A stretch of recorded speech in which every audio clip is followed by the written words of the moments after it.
Hello, this is grade 8, the number system. This is the last set of standards for our grade levels. So grade 8 is the last of the sets. So we're going to start with the number system. Particularly, our aim here is to realize that numbers are not all rational. So we are going to introduce irrational numbers as well and how to deal and work with them.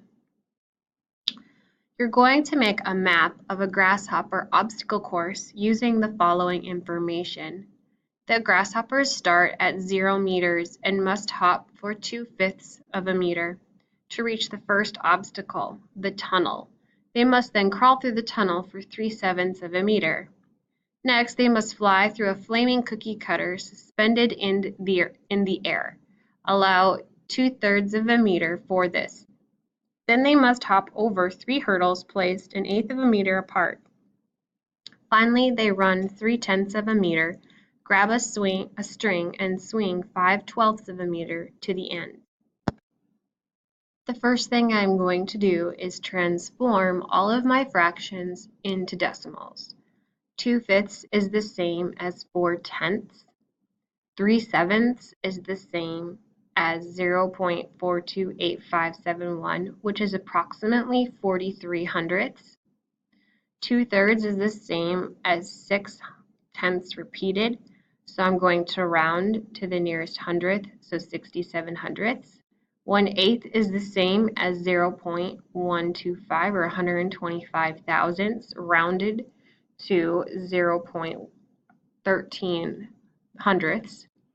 5/12 is the same as 416 thousandths repeated, which I rounded to 42 hundredths, and 3/10 is the same as 3/10. So I rounded to the nearest hundredth just so it would be a little easier when I'm using our number line. So we will start at 0, and it says that he must hop for 2/5 or 4/10 of a meter. Then he must crawl through a tunnel for about 43 hundredths of a meter.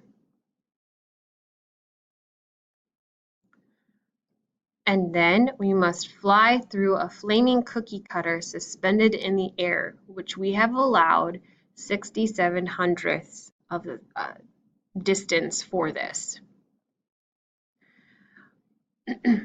We have placed 3 hard hurdles that are 1/8 meter apart, so a total of 26 hundredths. Finally, we must run and grab a string for 3/10 and then swing to the end for 42 hundredths. A rational number, whether in decimal form or fraction form, is equivalent to a real distance on the number line. The sum of a number and 3/5 is 1 and 16 thousandths repeated. Choose the correct number, then model this addition problem on a number line. So 3/5 plus n, or plus what, is equal to 1 and 16 thousandths repeated. So my options for n are 4/9, 416 thousandths, 2/3, or 5/12. Well, we know that 3/5 is the same as 6/10. So I placed that on the number line. I know that I need to go just beyond 1 to get to 1 and 16 thousandths repeated. I also know that 4/9 is the same as 0.4 4/10 repeated, or 0.44. If I were to add 6/10 and 0.4 repeated, I wouldn't quite make it all the way to 1 and 16 thousandths repeated. So that one's not going to work. 416 thousandths, if I were to add that to 0.6, I would get 1.016 exactly. That is not the same as 1 and 16 thousandths repeated. So this one's close but not going to work. 2/3 is the same as 6/10 repeated. If I were to round that to the nearest hundredth, we would get 67 hundredths. Add that to 6/10, and I am well over 1.16 thousandths. So this one's not going to work. I look at 5/12, and I see that this one is 416 thousandths repeated. If I add that to 6/10, I get exactly the correct one because the 6 is the repeated portion. So if I add that little bit to our number line, I get exactly what we're looking for. Give the equivalent decimals for these fractions. 1/3, 5/6, 3/8, 8/15. 1/3 is the same as 3/10 repeated. 5/6 is the same as 83 hundredths. 3/8 is the same as 375 thousandths. And 8/15 is the same as 53 hundredths repeated. We know we can convert a fraction into a decimal using long division, taking the numerator and dividing it by the denominator. But can we turn a repeating decimal into a fraction? Let's see about that. Well, I know that 0.09 repeated is equal to 1/11th, just as a memorized fact. Well, then if I take our decimal and multiply it by 2, that gives me 2/11ths, because I can take 1/11th times 2 and get 2/11ths. What if I multiplied our unit fraction by 3? Well, that would give me 27 hundredths repeated. And if I multiply 1/11th times 3, I get 3/11ths. If I multiplied by 4, we get 36 hundredths repeated, and multiply 1/11th by 4, we get 4/11ths. There is definitely some kind of pattern here. A student claims all repeating decimals can be written as fractions. Do you believe this claim? Justify your reasoning using these examples or some of your own. Well, right off the bat, I know that 6.6 repeated or 6/10 repeated is the same as 2/3. So this one is already taken care of. Then I'm going to start writing unit fractions to see if I can't make something work. Well, the first unit fraction is 1/1, which is 1. 1/2 is the same as 5/10. 1/3 is the same as 0.3 repeated. 1/4 is the same as 25 hundredths. 1/5 is the same as 2/10. So far, I'm not looking so good, but let's keep going. 1/6 is the same as 0.16 repeated. 1/7 is the same as 0.14285 repeated. Well, hey, that's one of the ones in our list, so we found that one. Let's keep going. 1/8 is 0.125 or 125 thousandths. 1/9 is the same as 0.1 repeated. Well, if I took 0.1 repeated and multiplied it by 4, we would get 4/10 repeated. And if I take 1/9 times 4, we get 4/9. So 4/9 is equivalent to 4/10 repeated. Let's keep going. 1/10 is the same as 0.1.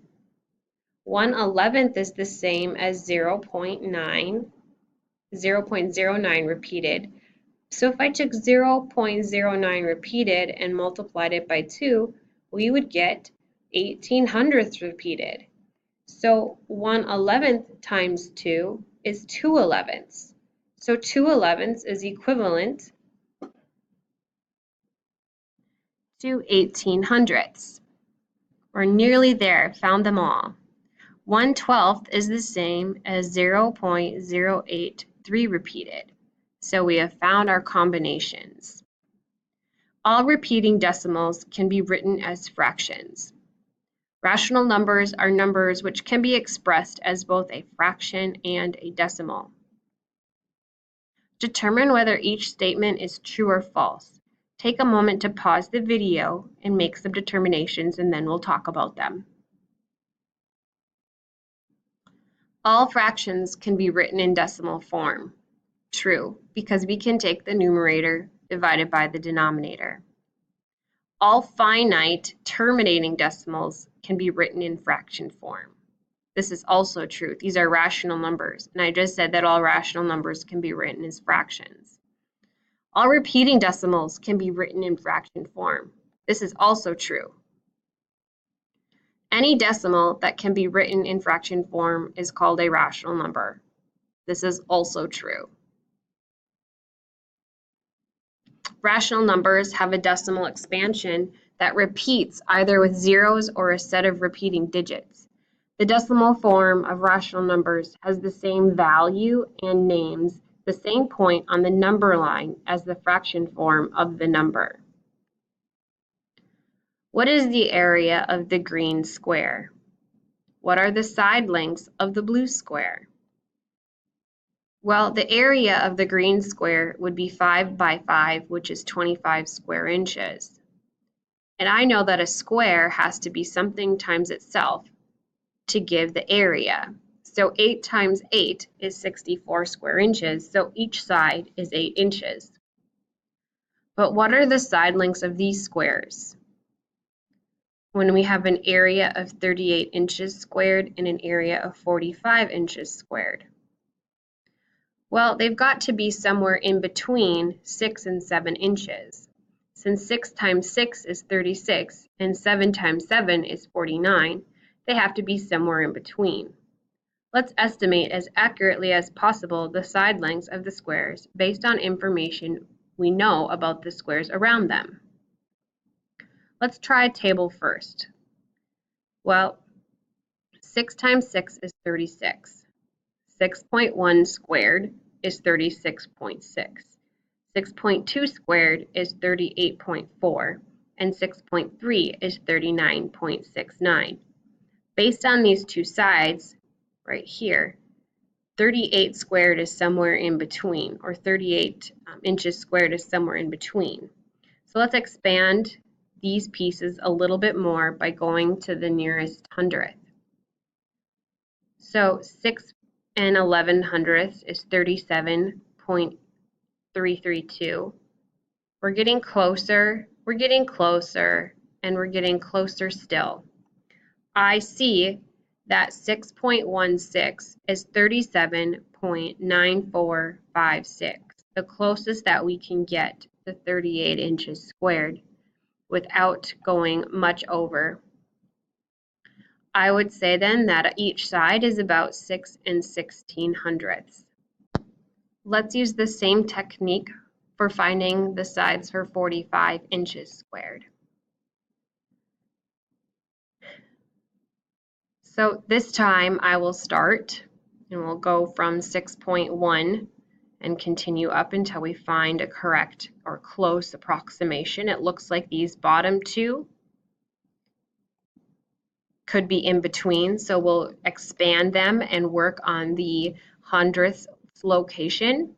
So 6 and 70 hundredths is 44 and 89 hundredths, and then we keep going.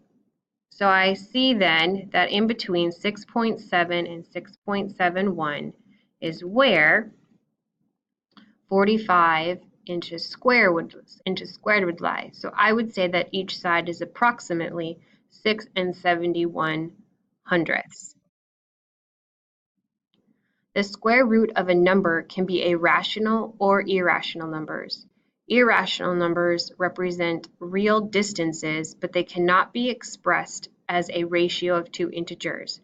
So irrational numbers cannot be represented using fractions.